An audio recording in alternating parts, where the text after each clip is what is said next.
Hi, we are going to read a story called Part-Time Dog, and it is one that I read when I was a little girl, and I have always loved this book.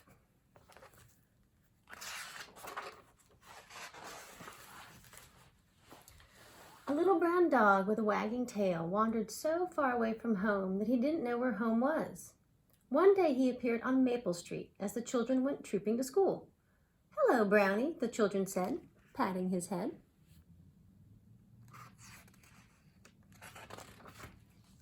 Brownie smiled a happy smile, hung out his little pink tongue, and trotted along to school.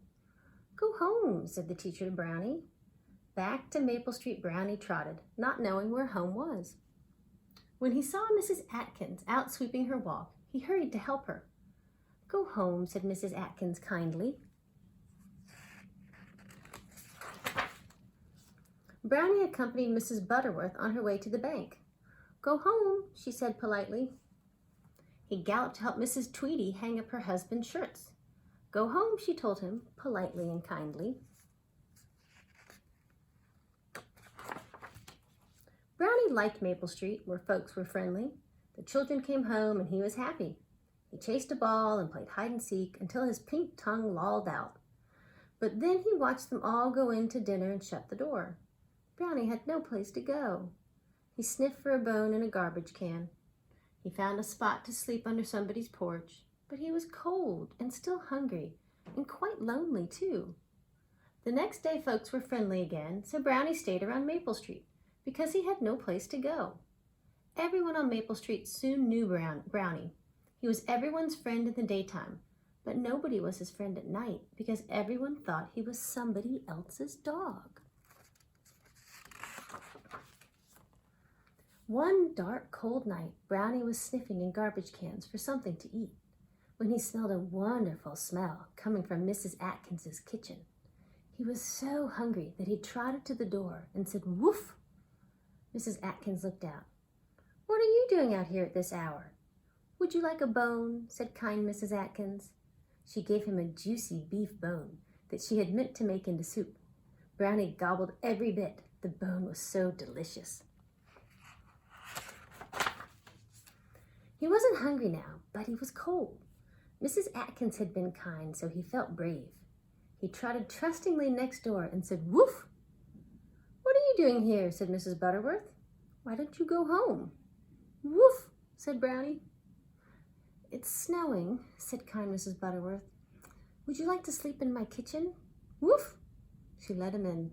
She shut the parlor door to keep him off her best blue sofa. "Good night," Mrs. Butterworth said.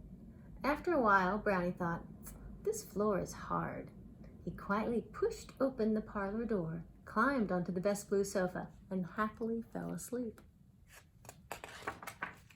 "Oh, oh no, you bad dog!" cried Mrs. Butterworth when she came down in the morning. "Get off my best blue sofa." "I had better be going," said Brownie to himself. "Goodbye," he said politely, not waiting for breakfast. But once outdoors, he smelled coffee at Mrs. Tweedy's house. He knew Mrs. Tweedy would treat him kindly too, so he trotted next door and said, "Woof!" "What are you doing here before breakfast?" Mrs. Tweedy said. "Woof!" said Brownie. "Are you hungry?" "Woof!" She gave him a cup of coffee with sugar and cream and a piece of buttered toast to crunch. Brownie was warm and full of buttered toast. He frisked to school with the children. That night he woofed at Mrs. Atkins's. She gave him some leftover lamb she had meant to make into stew. He trotted trustingly to Mrs. Butterworth, forgetting about the sofa. Mrs. Butterworth saw the snow outside. She looked into Brownie's trusting eyes. "Oh well," said kind Mrs. Butterworth, and covered her best blue sofa with an old blanket for Brownie.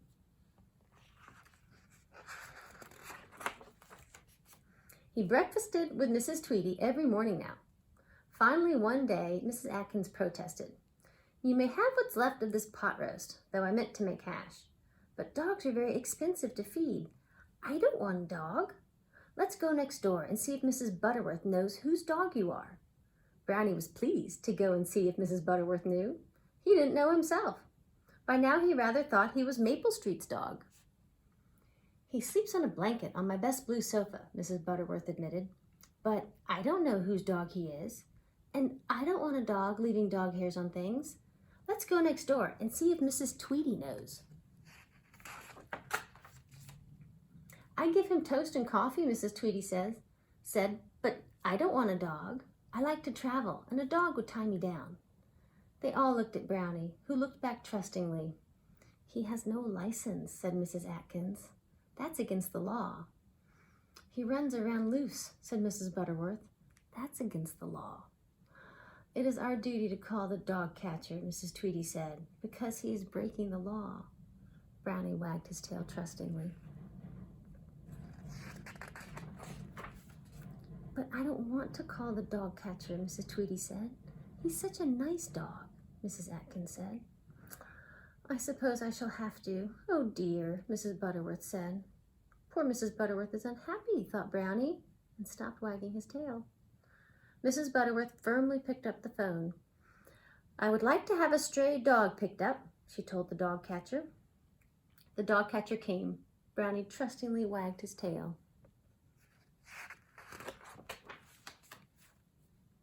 The dog catcher put him in the truck, and off Brownie went.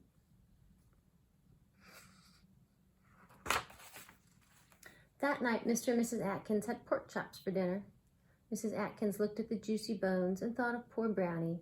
She didn't feel hungry. Next door, when Mrs. Butterworth went to bed, she looked at her blue sofa with brown dog hairs on the blanket and thought of poor Brownie. She didn't sleep well. And next morning, when Mrs. Tweedy prepared her breakfast, she listened for a hopeful woof. She didn't enjoy her toast and coffee much, but she got to thinking. He trusted us, she said. How could we do such a mean thing to him? Then Mrs. Tweedy made up her mind. She grabbed her pocketbook and out she went. She met Mrs. Atkins and Mrs. Butterworth, who had their pocketbooks too. I'm going to get Brownie back and buy a license for him, Mrs. Tweedy cried. I'll keep him even if he does tie me down. Why, I was going to get him back, Mrs. Atkins cried, even if he is expensive to feed. He trusted us. I was going to get him back, Mrs. Butterworth cried, even if he does leave dog hairs on the furniture. You can't be mean to people who trust you. Everyone wanted Brownie. He can't belong to all of us, Mrs. Atkins pointed out. Why not? Exclaimed Mrs. Tweedy. Let's put a fence around our 3 backyards so he can play there. I'll feed him breakfast. I love to see him lap up coffee with sugar and cream and crunch buttered toast in the morning. He can sleep on my old sofa. I don't mind dog hairs, Mrs. Butterworth offered. I always have bones to spare, Mrs. Atkins assured them. He can live with all of us and be our part-time dog. Let's all go and get him, Mrs. Tweedy cried. They climbed into Mrs. Butterworth's car and rushed to the dog catcher's, where Brownie trustingly waited. Then Brownie sat in the back seat, happy as a lark to be a part-time dog, as they all drove off to buy a license.